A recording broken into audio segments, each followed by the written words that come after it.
Hi friends, welcome to Telugu journalist channel. నా పేరు విష్ణుకుమార్, నేను సీనియర్ జర్నలిస్ట్ని. ఒక దేశ భవిష్యత్తు మార్చేటువంటి నిర్ణయం కానీ, శత్రువుల ప్లాన్లు దెబ్బకొట్టేటువంటి వ్యూహం కానీ, వేల కోట్ల రూపాయల డీల్ కానీ, ఇలాంటి సున్నితమైనటువంటి సెన్సిటివ్ విషయాలు ఎక్కడ చర్చిస్తారంటే సింపుల్గా ఫోన్ కాల్స్లో. మరి ఆ ఫోన్ కాల్స్ సేఫ్ కాకపోతే ఒక్క మాట బయటికి వెళ్ళినా కానీ ఆ దేశ భద్రతకే పెద్ద ప్రమాదం అవుతుంది. అందుకే ప్రపంచ నాయకులు ఏం మాట్లాడుకుంటున్నారా అని గూఢచారులు కూడా ఎప్పుడు కాచుకొని కూర్చొని చూస్తూ ఉంటారు.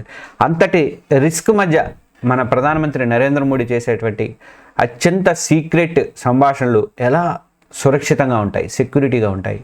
ఆయన వాడే ఫోన్ను ఎందుకు ఎవరూ ట్రాక్ చేయలేరు, ట్యాప్ చేయలేరు.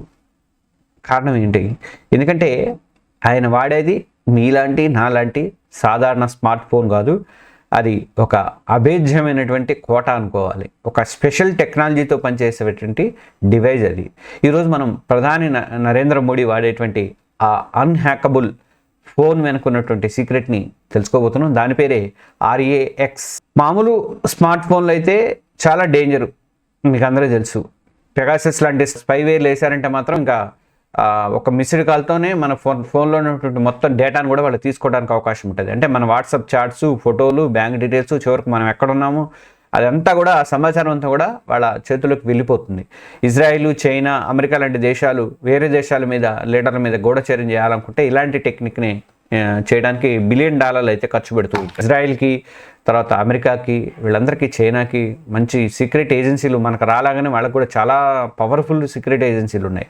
ఇలాంటి టైంలో ఒక దేశ ప్రధాని ఐఫోన్ కానీ లేదా ఆండ్రాయిడ్ ఫోన్ కానీ వాడితే ఏమవుతుందంటే ఆ దేశ భద్రతకు సంబంధించినటువంటి ఒక చిన్న రహస్యం బయటపడినా కూడా అది శత్రువులకి బ్రహ్మాస్త్రం దొరికినట్టే అవుతుంది. అందుకే మన ప్రధాని లాంటి అత్యున్నత పదవుల్లో ఉన్నవాళ్ళు ఈ సెన్సిటివ్ సంభాషణల కోసం అని చెప్పేసి సాధారణ స్మార్ట్ ఫోన్లో అస్సలు వాడరు అనమాట. వాళ్ళ ప్రతి మాట, ప్రతి మెసేజ్ కూడా ఒక డిజిటల్ కోటలోనే భద్రంగా ఉంటుందన్నమాట. మరి మన ప్రధాని నరేంద్ర మోడీ ఆ డిజిటల్ కోటను ఎవరు కట్టారా? మోడీకి. కోట ఎంత పవర్ఫుల్గా ఉంటుంది, దాని గోడలను ప్రపంచంలోని బెస్ట్ హ్యాకర్లు కూడా ఎందుకు బద్దలు కొట్టలేరని చెప్పేసి నిపుణులు నమ్ముతున్నారు. ఈ ప్రశ్నలన్నిటికీ సమాధానమే RAX ఫోన్ అనమాట. RAX అంటే రిస్ట్రిక్టెడ్ యాక్సెస్ ఎక్స్చేంజ్ అని, రిస్ట్రిక్టెడ్ యాక్సెస్ ఎక్స్చేంజ్ అని అర్థం అనమాట అని కొందరు అంటుంటారు. కానీ దీని మీద ప్రభుత్వం అయితే ఇంతవరకు దాని మీద ఒక డెఫినేషన్ అయితే ఎలాంటి ఇవ్వలేదు, అధికారికంగా కూడా ఎలాంటి ప్రకటన అనేది రాలేదు. ఇది మార్కెట్లో దొరికేటువంటి ఫోన్ కాదు ఈ RAX. దీన్ని కేవలం భారత ప్రభుత్వంలోని అత్యున్నత స్థాయి అధికారులు కానీ, మంత్రులు కానీ, జాతీయ భద్రతా సలహాదారు NSA అజిత్ దోవల్ గారు లాంటి వాళ్ళు, ఇంకా కీలకమైనటువంటి డిఫెన్స్, ఇంటెలిజెన్స్ చీఫ్లు మాత్రమే వాడతారన్నమాట. అన్నింటికంటే గర్వించదాల్సిన విషయం ఏంటంటే ఈ అద్భుతమైనటువంటి టెక్నాలజీని మనం ఏ విదేశీ సంస్థ నుంచి కూడా కొనుక్కోలేదు. ఎందుకంటే చైనా నుంచి కొంటే వాడు ఏం పెడతాడో తెలియదు, ఇజ్రాయెల్ నుంచి కొడితే వాడు ఏం పెడతాడో దాంట్లో తెలియదు మనకి. ఇది పూర్తిగా మన దేశంలోనే మన సైంటిస్టులే తయారు చేశారు ఈ RAXని. CDAT, centre for development of telematics అనే సంస్థ, మన ప్రభుత్వ సంస్థ, ఈ సెక్యూర్ కమ్యూనికేషన్ సిస్టమ్ని పకడ్బందీగా రూపొందించింది. ఇది make in India and Atmanirbhar Bharat స్ఫూర్తికి ఒక అద్భుతమైనటువంటి ఉదాహరణ అని చెప్పుకోవచ్చు.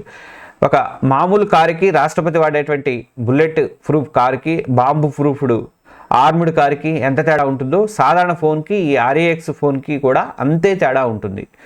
పైకి రెండు కూడా ఒకేలాగా కనిపించినప్పుడు కూడా వాటి నిర్మాణం కానీ, భద్రత కానీ, టెక్నాలజీ కానీ అదంతా పూర్తిగా డిఫరెంట్గా ఉంటుంది.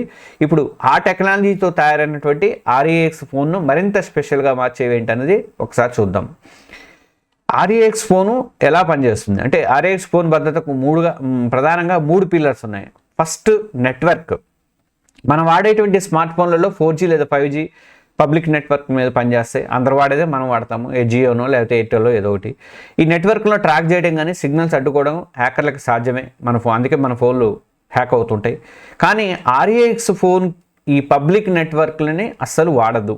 ఇది పూర్తిగా separate, secret, plus government network మీద మాత్రమే పనిచేస్తుంది. మీడియా రిపోర్ట్స్ ప్రకారం ఇది మిలిటరీ గ్రేడ్ ఫ్రీక్వెన్సీ బ్యాండ్లను మాత్రమే వాడుతుందని చెప్తారు. అంటే హ్యాకర్లు కూడా ఈ ఫోన్ నెట్వర్క్లోకి ఎంటర్ అవ్వడం అనేది చాలా కష్టం. అది ఎట్టుంటుందో కూడా కనిపెట్టడం అంటే దాదాపు అసాధ్యం అనమాట. ఇది ఒక సీక్రెట్ హైవే మీద వెళ్ళడం లాంటిది. ఆ హైవే ఎక్కడుందో తెలియనప్పుడు దాని మీద వెళ్ళే వెహికల్ని ఎలా ట్రేస్ చేయగలుగుతాం, మనం ఎలా ఆపగలుగుతాము. ఈ స్పెషల్ నెట్వర్క్ వల్లే కాల్ను మధ్యలో ట్యాప్ చేయడం అనేది దాదాపు ఇంపాసిబుల్. ఇక రెండవది ఎన్క్రిప్షన్. ఆర్ఏఎక్స్కి సెక్యూరిటీకి గుండెకాయ లాంటిది ఈ ఎన్క్రిప్షన్ సిస్టమ్ అనమాట. ఎన్క్రిప్షన్ అంటే మనం మాట్లాడే మాటలు ఒక స్పెషల్ కోడ్ ద్వారా భాషలోకి మార్చడము. సరైన కీలు లేదే ఆ కోడ్ని ఎవరు అర్థం చేసుకునే పరిస్థితి ఉండదు, అర్థం చేసుకోలేరు కూడా. ఆర్ఏఎక్స్ ఫోన్లో చాలా పవర్ఫుల్గా ఉంటుంది, మల్టీ లేయర్డ్ ఎన్క్రిప్షన్ ఉంటుందని చెప్పేసి రిపోర్ట్స్ చెప్తున్నాయి. కాల్ స్టార్ట్ అయిన సెకండ్ నుంచే మాటలు అన్నీ కూడా ఫోన్ హార్డ్వేర్లోని హార్డ్వేర్ లెవెల్లోనే ఎన్క్రిప్ట్ అనేది చేయబడతాయి అనమాట. అంటే డేటా బయటకు వెళ్ళేలోపే దానికి ఒక పటిష్టమైనటువంటి లాక్ అనేది వేయబడుతుంది. ఈ ఎన్క్రిప్షన్ ఎంత స్ట్రాంగ్గా ఉంటుందంటే ఒకవేళ ఎవరైనా డేటాని దొంగిలించడానికి ప్రయత్నం చేస్తే దాన్ని డీక్రిప్ట్ చేయడానికి మాత్రం, ఒకళ్ళు దొంగిలించినా కూడా దాన్ని డీక్రిప్ట్ చేయడానికి మాత్రం ప్రపంచంలో ఉన్నటువంటి అత్యంత పవర్ఫుల్ సూపర్ కంప్యూటర్లకు కూడా 100 ఏళ్ల టైం పడుతుందట. ఇక ఆలోచించండి. మీడియా రిపోర్ట్స్ ప్రకారం మనం చూసింది ఏంటంటే ఈ భద్రతా వ్యవస్థను NTRO అంటే national technical research organisation and MIT అంటే గతంలో డైటీ అనేవాళ్ళు, ఇలాంటి మన టాప్ టెక్నికల్ ఏజెన్సీలు నిరంతరం పర్యవేక్షణ చేస్తూ ఉంటాయట. ఇక మూడవది హార్డ్వేర్ అండ్ ఆపరేటింగ్ సిస్టమ్. మనం వాడేటువంటిది ఆండ్రాయిడ్ లేదంటే ఐఫోన్లు వాడతాము. కమర్షియల్ ఆపరేటింగ్ సిస్టమ్ మీద పనిచేస్తాయి ఇవన్నీ కూడా. ఈ ఓఎస్ఎల్లో ఉండేటువంటి చిన్న చిన్న లోపాలను వాడుకుంటూ వాళ్ళు హ్యాకర్లు అనేవాళ్ళు మన దాంట్లోకి ఫోన్లోకి దూరిపోతారు. అందుకే మనకు అప్పుడప్పుడు ఫోన్ అప్డేట్ చేసుకోండి అని చెప్పి వస్తుంటుంది. నేను ఏది OnePlus వాడతాను. OnePlus పోయినప్పుడు వాడు చెప్తుంటాడు, ఇది అయింది అదేంటి తీసుకోండి అప్డేట్ చేసుకోండి. అది అప్డేట్ చేస్తే అది స్విచ్ ఆఫ్ అయ్యి స్విచ్ ఆన్ అయ్యి మొత్తానికైతే అప్డేట్ అవుతుంది. అలా ఈ ప్రమాదాన్ని ఆపడానికి ఆర్ఏఎక్స్ ఫోన్కి ప్రత్యేకంగా custom build hardware and operating సిస్టమ్ని తయారు చేశారట. ఇందులో అనవసరమైనటువంటి యాప్స్ కానీ ఫీచర్లు కానీ ఏమీ ఉండవు అనమాట. కేవలం సెక్యూర్ కమ్యూనికేషన్ కోసం అవసరమైనటువంటి ఫంక్షన్లు మాత్రమే అందులో ఉంటాయట. ఇక వీటితో పాటు ఈ ఫోన్కి ఇంకా చాలా సెక్యూరిటీ లేయర్స్ ఉన్నాయని కొన్ని మీడియా కథనాలు కానీ టెక్నిక్లు కానీ చెప్తున్నారు. ఏంటంటే అవేంటంటే ఫింగర్ ప్రింట్ యాక్సెస్ ఉంటుందట. అంటే కొన్ని రిపోర్ట్ల ప్రకారం ఈ ఫోన్ని ఎవరైతే వాడుతున్నారో ఆ యూజర్ ఫింగర్ ప్రింట్తో మాత్రమే ఫోన్ ఆపరేట్ చేయగలరట. అంటే మన ప్రధాని మోడీకి ఇచ్చారనుకోండి, ఫోన్ ఇచ్చినప్పుడు ఆయన వేలుముద్ర వేస్తే తప్ప అన్లాక్ అనేది అవ్వదనమాట. ఒకవేళ ఫోన్ పోయినా ఇతరుల చేతికి చిక్కినా కూడా అది పనికిరాని డబ్బాగా మాత్రమే తప్ప ఎవరికి ఏం ఉపయోగపడదు అనమాట. ఇక ఓకే, రెండోది ఏంటంటే లైవ్ ఫోటో వెరిఫికేషన్ ఉంటుందంట. అంటే ఒక అద్భుతమైన ఫీచర్ గురించి చెప్తారు దీంట్లో ఉన్నది. వీళ్ళొక మనం ఏం చేస్తాం, నా గొంతుని వేరే వాళ్ళు అనుకరించి మీకు ఫోన్ చేయొచ్చు. కానీ ఇలాంటి మోసం అనేది జరగకుండా కాల్ కనెక్ట్ అయినప్పుడే అవతల వ్యక్తి యొక్క లైవ్ ఫోటో అనేది స్క్రీన్ మీద కనిపిస్తుందట. లైవ్ ఫోటో దీనివల్ల ఏంటంటే ఫోన్ అవతల ఎవరు మాట్లాడుతున్నారు, ఆ మాట్లాడే వ్యక్తి సరైన వ్యక్తినా కాదా అనేది మనకు వెంటనే తెలిసిపోతుంది అనమాట.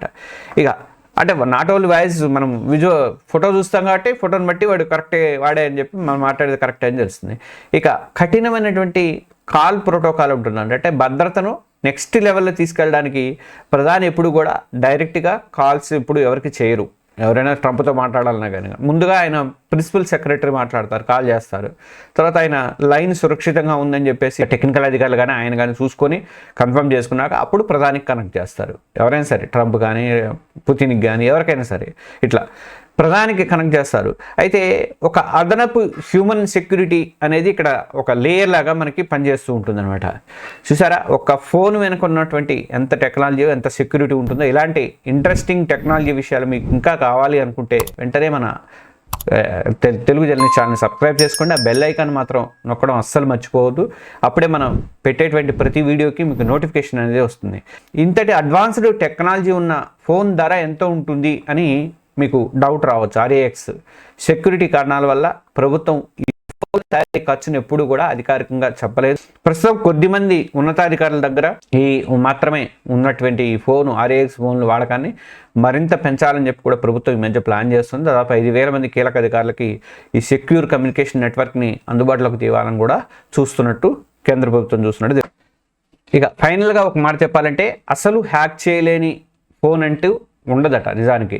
కానీ సైబర్ సెక్యూరిటీ నిపుణులు చెప్పిన దాని ప్రకారం చూస్తే తగినంత టైం కానీ రిసోర్స్ ఉంటే ఏదైనా సిస్టమ్ని బ్రేక్ చేయడానికి అవకాశం అయితే ఉంటుంది అంటారు. కానీ ఆర్ఏఎక్స్ లాంటి సిస్టమ్ని లక్ష్యం ఏంటంటే హ్యాకింగ్ని 100% హ్యాక్ చేయడం అనేది అసాధ్యం అనమాట. అంటే ఎవరైనా హ్యాక్ చేయడానికి ప్రయత్నిస్తే వాళ్ళకు కొన్నేళ్ళు లేదా దశాబ్దాలు బట్టేలాగా అవకాశం ఉంది. ఆ ప్రయత్నాన్ని వెంటనే గుర్తించి అడ్డుకునే వ్యవస్థ కూడా ఉందన్నమాట.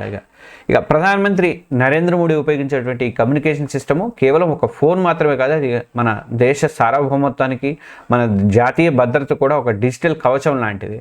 శత్రువుల కన్ను పడకుండా దేశ రహస్యాలను కాపాడేటువంటి ఈ సైలెంట్ గార్డియను భారతదేశ పరిజ్ఞానంతో, స్వదేశీ పరిజ్ఞానంతో మన ఇంజనీర్లు తయారు చేసినటువంటి నిర్మించడం అనేది కూడా మనందరికీ కూడా గర్వకారణం. ఈ వీడియో మీద అభిప్రాయాలు మీ కామెంట్స్లో చెప్పండి. ఇలాంటి మరిన్ని వీడియోల కోసం మా తెలుగు జర్నలిస్ట్ ఛానల్ని ఫాలో అవ్వండి. మరో ఇంట్రెస్టింగ్ టాపిక్తో మళ్ళీ కలుద్దాం. Thank you.